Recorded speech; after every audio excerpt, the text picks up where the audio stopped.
Hey everyone, welcome to Cricut Time. If you like this video, subscribe for more project ideas and tutorials on all things Cricut. Today's project idea will have you ready for camping season. I got this SVG off twinklesvg.com, and I'll show you the proper way to use and apply HTV.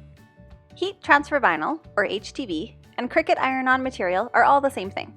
There are two sides. There's the more matte side, which is the HTV, and then there's the really shiny side, which is just the carrier sheet. You want to cut into the actual material, so make sure you put the shiny side down on the mat and then cut your design.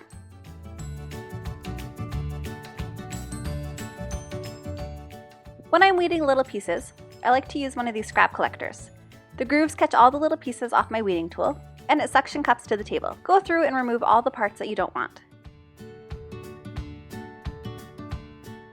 Before you stick on your HTV, it's a good idea to pre-wash and use a lint roller to get off any fuzzies.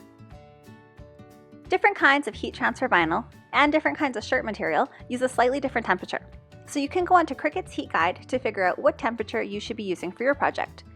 Just choose your heat press, your heat material, your base material, and if you're going to be using a mat or a towel. Click Apply, and the website will tell you what temperature you should use and for how long. It will also tell you if you should remove the vinyl when it's still warm or wait until it's cool to the touch. Start by prepping your shirt. Put your heat press on your shirt for about 15 seconds. Line up your design and double check that it is centered with a tape measure.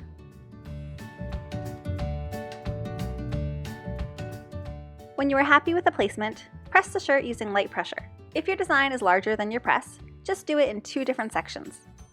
Push straight down and try not to wiggle it, or you could get some wrinkles in the HTV.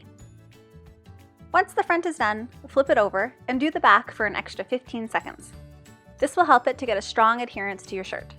Now you just have to let it cool down for a minute, and then you can remove the carrier sheet. This project is done and I love it. Thanks for joining me today, and if you like this video, don't forget to hit the like button and subscribe for more project ideas and tutorials on all things Cricut.